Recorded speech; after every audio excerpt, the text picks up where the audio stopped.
Cuando llegaron los refuerzos, Palmira estaba ya completamente destruida. El emperador Aureliano ya le había perdonado una vez la vida. Sin embargo, en cuanto se retiró con sus tropas, los habitantes de Palmira se sublevaron por segunda vez, asesinaron a los ocupantes romanos y se declararon independientes. Esta vez no hay perdón. Palmira es arrasada a sangre y fuego. Corre el año 272 de nuestra era. Es posible que el emperador lo lamentara. Palmira se parecía en muchas cosas a una ciudad grecorromana, con pórtico, termas y anfiteatro.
Palmira, la ciudad de las palmeras, el gran oasis del desierto sirio, a medio camino entre el Éufrates y el Mediterráneo.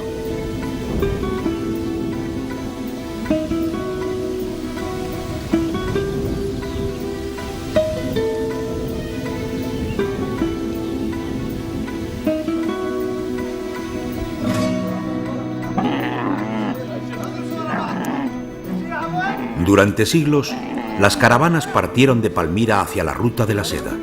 Cargaban especias, perfumes, piedras preciosas y otros tesoros del lejano oriente y los traían hasta la costa del Mediterráneo. Allí, la mercancía se trasladaba a barcos mercantes que pertenecían también a los comerciantes de la rica ciudad. Palmira se encontraba entre dos grandes reinos enemigos, el de los romanos y el de los partos, y de esta situación ventajosa sacaba partido económico, sobre todo en tiempos de guerra. Palmira continuó siendo zona de libre comercio, cuando en el año 64 antes de nuestra era, Siria pasó a ser colonia romana.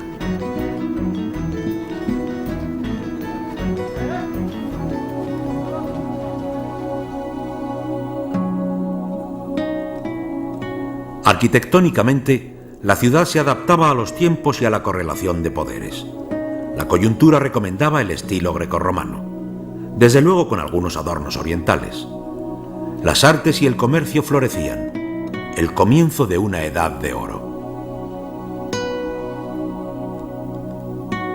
Se construyó un nuevo centro, en la mitad el Tetrápilo, con columnas de granito rosa proveniente de las canteras de Asuán.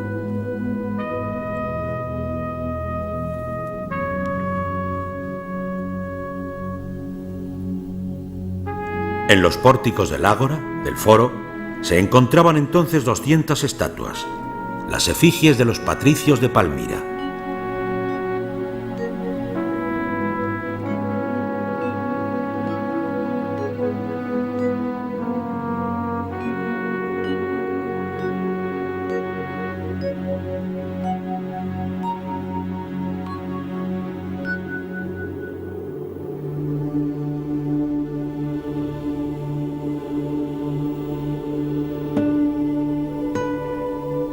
En el Senado, los miembros de las familias más influyentes se presentaban vestidos con togas romanas. Desde allí regían los destinos de la ciudad.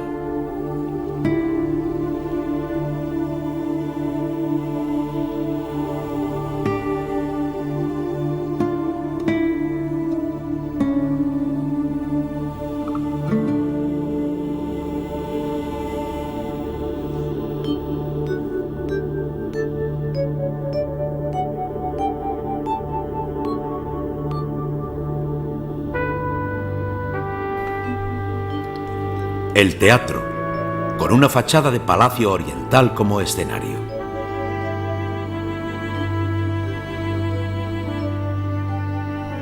Aquí se representaban dramas orientales. Ninguna de las obras escritas en arameo ha perdurado.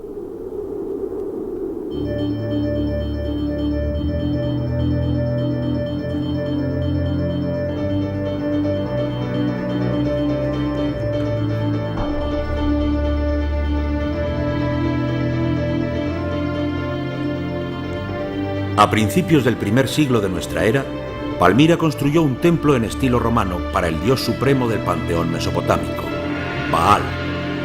La muralla exterior mide 200 metros de largo por 200 de ancho.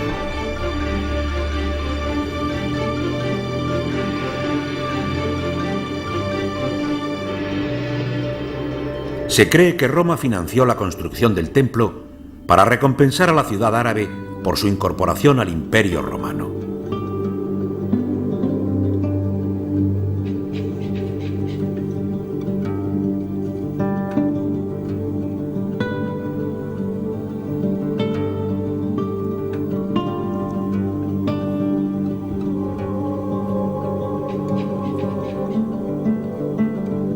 Los romanos equipararon a Baal, la divinidad suprema de Palmira, con Zeus o Júpiter. Pero a diferencia de su homólogo olímpico, tan similar a los humanos, Baal era un poder cósmico. Su templo es el único edificio de Palmira orientado con exactitud hacia los 4 puntos cardinales. Baal Samín era el dios del viento. Tal vez por ello las tormentas de arena se ensañaron menos con su templo que con la tumba al final del corredor de columnas. Alab era la diosa de la fertilidad y la guerra. Su símbolo era un león y las ruinas de su santuario del siglo II.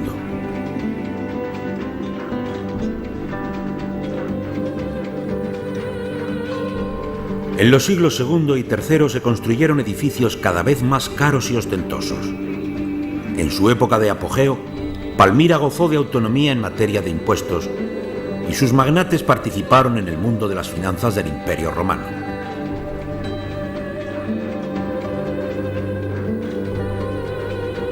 Detrás de esa fachada tenemos una ciudad de Oriente a la que los árabes llamaron Taj Mur. Son característicos sus nichos. Las familias ricas construían torres altas con sepulturas para varias generaciones. También los forasteros podían adquirirlas.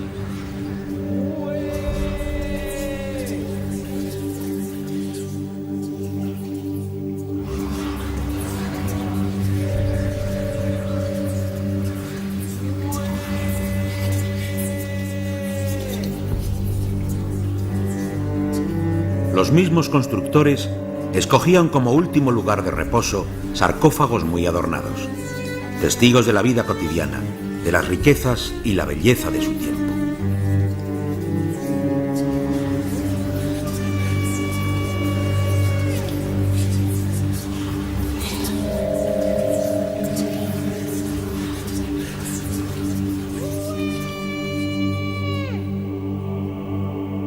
La riqueza hizo de Palmira una potencia militar. Cuando los partos vencen al emperador Valeriano, Palmira acude en su auxilio.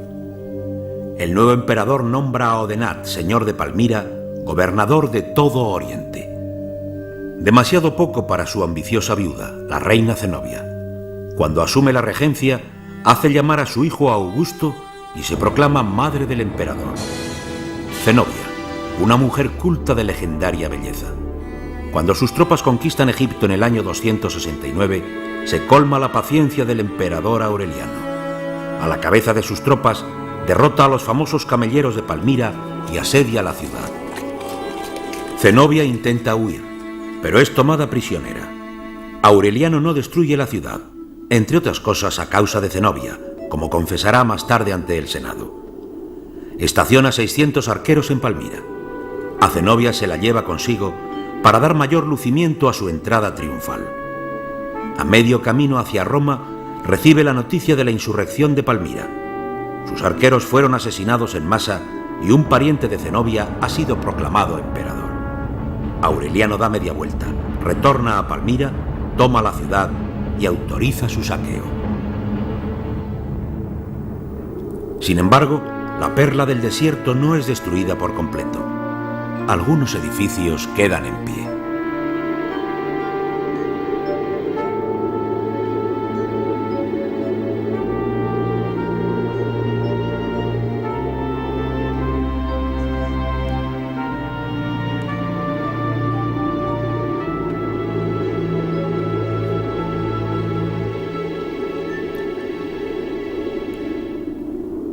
En el año 300 se construye un cuartel, el campamento de Diocleciano. El grande y orgulloso oasis pasa a ser una base militar romana.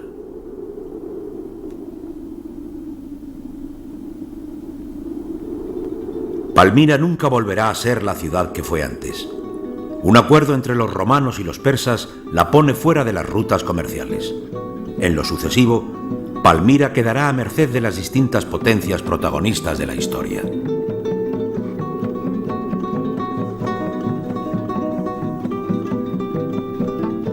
Finalmente, bajo el dominio otomano, no será más que un pueblo insignificante al pie de una fortaleza.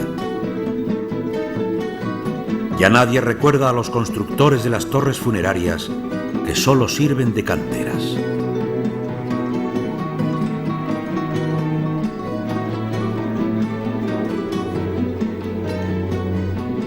Palmira, la ciudad de las palmeras, el gran oasis del desierto sirio. El recuerdo de la Edad de Oro se ha borrado. Los testimonios de poderío y gloria han quedado cubiertos por la arena del desierto. La mayor parte de Palmira se encuentra hoy bajo tierra y se sustrae obstinada a todos los intentos de arqueólogos, nómadas y turistas de revivir la leyenda de Zenobia y su fabuloso reino.